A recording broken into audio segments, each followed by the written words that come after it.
Dalam konteks politik pula, selepas peristiwa hitam 1969 tersebut, proses penyatuan politik nasional telah digarap.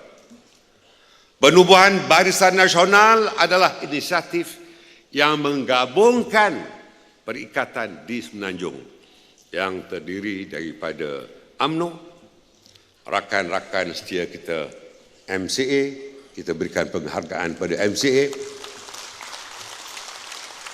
dan MIC, penghargaan juga untuk mereka. Bersama-sama dengan parti-parti sahabat ketika itu daripada Sarawak, PBB dan SUPP, serta USNO dari Sabah, turut tergabung melalui inisiatif ini ialah People's Progressive Party atau PPP, Parti Islam se-Malaysia dan Parti Gerakan. Jumlah ini kemudiannya bertambah sehingga menjadi 13 parti seluruh Malaysia. Saudara, gabungan politik ini pada ketika itu turut mengundang resah umat Melayu, khususnya ahli-ahli UMNO. Ini memandangkan dalam gabungan Barisan Nasional ketika itu, semasa penubuhannya, ada parti lawan yang agak keras pendiriannya, menguasai pemerintahan di Pulau Pinang. Dan satu lagi, parti itu hampir-hampir dapat memerintah negeri Perak. Sudah tentu ini menimbulkan kekhawatiran apakah perjuangan nasionalis dan kedudukan Islam akan tergugat dengan penubuhan Barisan Nasional ketika itu. Namun hakikatnya alhamdulillah, UMNO yang menjadi teras kepada kerjasama tersebut sekali lagi memainkan peranannya. UMNO dalam menepani realiti politik baru telah melakukan penyesuaian politik pada ketika itu tanpa sedikit pun mencairkan sedikit soal keindukan Islam, tanpa mengadakan maruah Melayu dan agenda Melayu Bumi Putera, dan tanpa memperjudikan nasib rakyat keseluruhannya.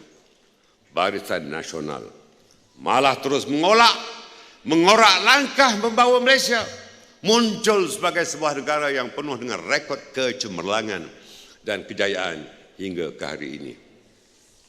Saudara, proses penyesuaian politik UMNO terus teruji.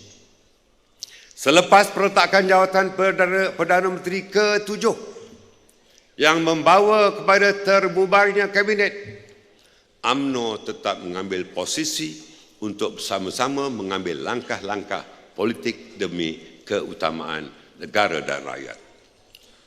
Terbaru, selepas PRU ke-15, parti kita sekali lagi berada di tengah persimpangan, apa yang dipanggil persimpangan political adjustment, penyesuaian politik. Ekoran tiada sebuah parti atau gabungan yang memperolehi majoriti mudah untuk menubuhkan kerajaan.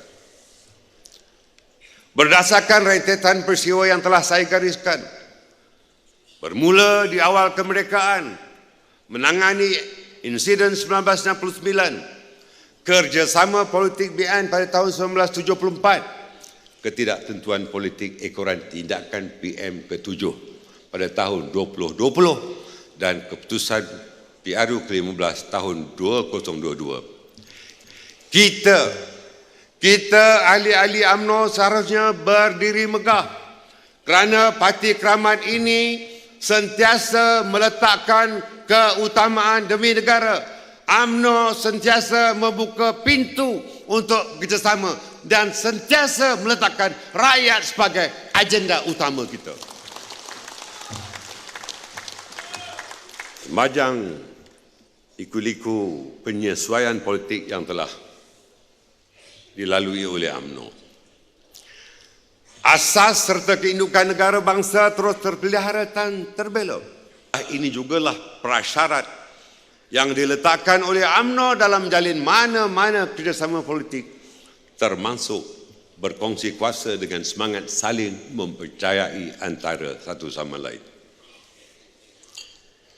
Meminjam ungkapan yang pernah dilontarkan oleh sahabat saya, Allah yarham Ustaz Ustaz Dr. Siddiq Fadil, saya ingin memetik, memberikan kepercayaan kepada orang-orang bukan Islam untuk melaksanakan sesuatu tanggungjawab sesuai dengan keahliannya bukanlah sesuatu yang tidak pernah berada di zaman Rasulullah sallallahu alaihi wasallam. Baginda memberikan kepercayaan kepada Abdullah ibni Al-Quraikid, seorang bukan Islam, sebagai pemandu arah semasa peristiwa hijratul Rasul ke Madinah, Madinatul Munawwarah. Mengambil ibrah atau pengajaran daripada peristiwa berkenaan dan sesuai dengan perkembangan semasa politik tanah air. Allahyarham Ustaz Siddiq Fadil menyimpulkan, apa yang diperlukan oleh orang bukan Islam tidak hanya zimmah atau perlindungan. Sebaliknya, perkongsian kuasa setimpal dengan kekuatan mereka. Inilah formula Barisan Nasional selama ini. Bezanya kini, kita meluaskan perkongsian itu dengan mereka yang menjadi pesaing kita selama ini. Hakikatnya, kemajmukan negara kita adalah sunnatullah, hukum Allah yang perlu sama-sama kita santuni. Sementara kita melakukan penyesuaian politik berdasarkan realiti politik semasa, termasuklah dalam pembentukan kerajaan perpaduan sejak 24 November tahun lalu. Perkara pokok atau menjadi asas yang melibatkan soal Islam, Melayu dan Bumiputera tidak pun pernah dicabar atau cuba dirobek oleh mana-mana rakan kongsi politik kita. Tidak pernah.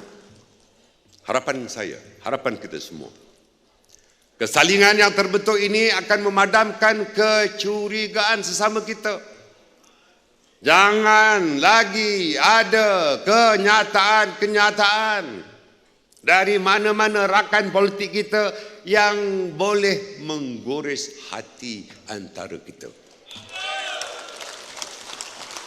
Kepada sahabat-sahabat kita, jangan diusik hati dan perasaan orang Melayu.